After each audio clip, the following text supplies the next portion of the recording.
नमस्कार साथियों। अब हम निर्मला कहानी के अंत की ओर बढ़ रहे हैं कि आज 26वां भाग है। तो आइए सुनते हैं 26वें भाग में क्या हुआ। निर्मला दिन भर चारपाई पर पड़ी रही। मालूम होता है उसकी देह में प्राण ही नहीं है। न स्नान किया न भोजन करने उठी। संध्या समय उसे ज्वर हुआ है। रात भर देह तवे की तरह तपती रही। दूसरे दिन भी ज्वर नहीं उतरा। हाँ, कुछ कुछ कम हो गया था। वो चारपाई पर लेटी हुई निश्चल नेत्रों से द्वार की ओर ताक रही थी। चारों ओर शून्य था। अंदर भी शून्य, बाहर भी शून्य। कोई चिंता न थी, न कोई स्मृति, न कोई दुख। मस्तिष्क में स्पंदन की शक्ति ही नहीं बची थी। सहसा रुक्मणी बच्ची को गोद में लिए हुए आकर खड़ी हो गई। निर्मला ने पूछा, क्या ये बहुत रोती थी? रुक्मणी, नहीं, ये तो सिसकी तक नहीं। रात भर चुपचाप पड़ी रही। सुधा ने थोड़ा सा दूध भेज दिया था, वही पिला दिया। निर्मला, अहिरिन दूध नहीं दे गई? रुक्मणी, कहती थी पिछले पैसे दे दो तो दूं। तुम्हारा जी अब कैसा है? निर्मला, मुझे कुछ नहीं हुआ है, कल जरा देह गर्म हो गई थी। रुक्मणी, डॉक्टर साहब का तो बुरा हाल हो गया। निर्मला ने घबरा के कहा, क्या हुआ? कुशल है ना? रुक्मणी, कुशल से हैं कि लाश उठाने की तैयारी हो रही है। कोई कहता है जहर खा लिया, कोई कहता है दिल का चलना बंद हो गया था। भगवान जाने क्या हुआ। निर्मला ने ठंडी सांस ली और रुंधे स्वर में बोली, हाय भगवान, सुधा की गति क्या होगी, वो कैसे जिएगी? ये कहते कहते वो रो पड़ी और बड़ी देर तक सिसकती रही। तब चारपाई से उतरकर सुधा के पास जाने को तैयार हुई। पांव थर थर कांप रहे थे। दीवार थामे खड़ी थी, पर जी नहीं मानता था। न जाने सुधा ने यहाँ से जाकर पति से क्या कहा। मैंने तो उससे कुछ कहा भी नहीं था। न जाने मेरी बातों का क्या मतलब समझी। हाय, ऐसे रूपवान, ऐसे दयालु, ऐसे सुशील प्राणी का ये अंत। अगर निर्मला को मालूम होता कि उसके क्रोध का ये भीषण परिणाम होगा तो जहर का घूंट पीकर भी उस बात को हंसी में उड़ा देती। ये सोचकर कि मेरी निष्ठुरता के कारण ही डॉक्टर साहब का ये हाल हुआ, निर्मला के हृदय के टुकड़े टुकड़े होने लगे। ऐसी वेदना होने लगी मानो हृदय में शूल उठ रहा हो।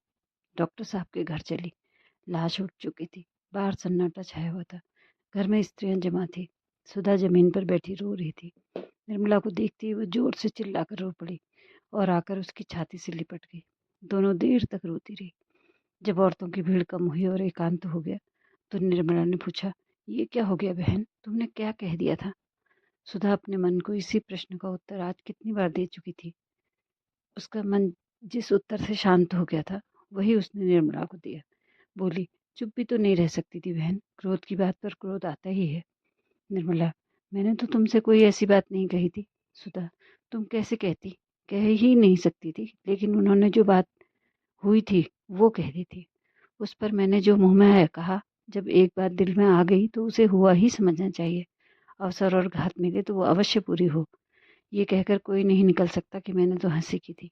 एकांत में ऐसा शब्द जुबान पर लाना ही कह देता है कि नियत बुरी थी। मैंने तुमसे कभी कहा नहीं बहन, लेकिन मैंने उन्हें कई बार तुम्हारी ओर झांकते देखा। उस वक्त मैंने भी यही समझा कि शायद मुझे धोखा हो रहा है। अब मालूम हुआ कि ताक झाक का क्या मतलब था। अगर मैंने दुनिया ज़्यादा देखी होती तो तुम्हें अपने घर नहीं आने देती।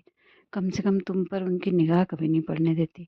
लेकिन क्या ये जानती थी कि पुरुषों के मुंह में कुछ और मन में कुछ और होता है। ईश्वर को जो मंजूर था वो ही हुआ। ऐसे सौभाग्य से तो मैं वैदेवी को बुरा नहीं समझती। दरिद्र प्राणी उस धनी से कहीं सुखी है जिसे उसका धन सांप बनकर काटने दौड़े। उपवास कर लेना आसान है, विषैला भोजन करना उससे कहीं मुश्किल है। इसी वक्त डॉक्टर सिन्हा के छोटे भाई और कृष्णा ने घर में प्रवेश किया और घर में फिर से कोहराम मच गया। साथियों, ये है 26वां भाग।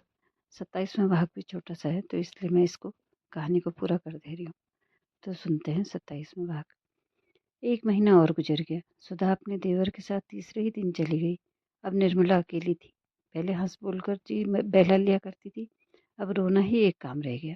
उसका स्वास्थ्य दिन दिन बिगड़ता गया। पुराने मकान का किराया अधिक था तो दूसरा मकान थोड़े किराए पर ले लिया। ये तंग गली में था। अंदर एक कमरा था और छोटा सा आंगन। न प्रकाश जाता न वायु। दुर्गंध उड़ा करती थी। भोजन का ये हाल कि पैसे रहते हुए भी कभी कभी उपवास करना पड़ता था। बाजार से लाए कौन? फिर अपना कोई मर्द नहीं, कोई लड़का नहीं, तो रोज रोज भोजन बनाने का कष्ट कौन उठाए? औरतों के लिए रोज भोजन करने की आवश्यकता ही क्या है? अगर ऐसे वक्त खा लिया तो 2 दिन के लिए छुट्टी हो गई। बच्ची के लिए ताज़ा हलवा या रोटियां बन जाती थी। ऐसी दशा में स्वास्थ्य क्यों न बिगड़ता? चिंता, शोक, दुरावस्था एक हो तो कोई कहे, यहाँ तो त्रैताप का धावा था।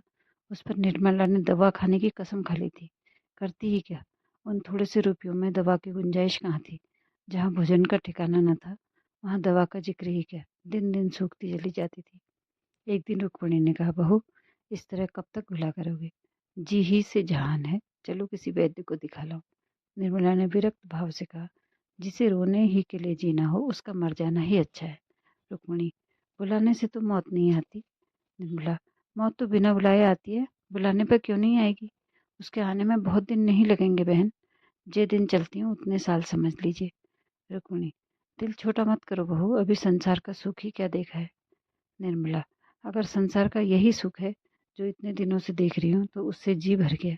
सच कहती हूँ बहन, इस बच्ची का मोह मुझे बांधे हुए, नहीं तो अब तक कभी की चली गई होती। न जाने इस बेचारे के भाग्य में क्या लिखा है। दोनों महिलाएं रोने लगी। इधर जब से निर्मला ने चारपाई पकड़ ली है, रुक्मिणी के हृदय में दया का सोता सा खुल गया है। द्वेष का लेश मात्र भी नहीं रहा। कोई काम करती हो निर्मला की आवाज़ सुनते ही दौड़ती है। घंटों उसके पास बैठी कथा पुराण सुनाया करती है। कोई ऐसी चीज पकाना चाहती है जिसे निर्मला रुचि से खाए। निर्मला को कभी हंसते देख लेती है तो निहाल हो जाती है, और बच्ची को तो अपने गले का हार बनाए रहती है। उसी की नींद सोती है, उसी की नींद जागती है। वही बालिका अब उनके जीवन का आधार है। रुक्मिणी ने जरा देर बाद कहा, बहू तुम निराश क्यों होती हो? भगवान चाहेंगे तो तुम 2-4 दिन में अच्छी हो जाओगी। मेरे साथ आज वैद्य जी के पास चलो, बड़े सज्जन आदमी हैं। निर्मला, दीदी जी, अब मुझे किसी वैद्य की दवा फायदा नहीं करेगी। आप मेरी चिंता ना करें, बच्ची को आपकी गोद में छोड़े जाती हूँ। अगर जीती जागती रहे तो किसी अच्छे कुल में विवाह कर दीजिएगा। मैं तो इसके लिए अपने जीवन में कुछ नहीं कर सकी, केवल जन्म देने भर की अपराधीन हूँ। चाहे कुंवारी रखिए, चाहे विष देकर मार डालिए, पर कुपात्र के गले मत मरिएगा। इतनी ही आपसे विनय है। मैंने आपकी कुछ सेवा नहीं की, इसका बड़ा दुख हो रहा है। मुझे अभागन से किसी को सुख नहीं मिला। जिस पर मेरी छाया भी पड़ गई उसका सर्वनाश हो गया। अगर स्वामी जी कभी आए तो उनसे कहिएगा कि इस कर्मजली के अपराध को क्षमा कर दें। रुक्मिणी रोती हुई बोली, बहू तुम्हारा कोई अपराध नहीं। ईश्वर से कहती हूँ तुम्हारी ओर से मेरे मन में जरा भी मेल नहीं है। हाँ, मैंने सदैव तुम्हारे साथ कपट किया, इसका मुझे मरते दम तक दुख रहेगा। निर्मला ने कातर नेत्रों से देखते हुए कहा, दीदी जी, कहने की बात पर बिना कहे रहा नहीं जाता। स्वामी जी ने हमेशा मुझे अविश्वास की दृष्टि से देखा, लेकिन मैंने कभी मन में उनकी उपेक्षा नहीं की। जो होना था वो हो चुका। अधर्म करके अपना परलोक क्यों बिगाड़ती? पूर्व जन्म में न जाने कौन से पाप किए थे जिसका ये प्रायश्चित करना पड़ा। इस जन्म में कांटे बोती तो कौन गति होती।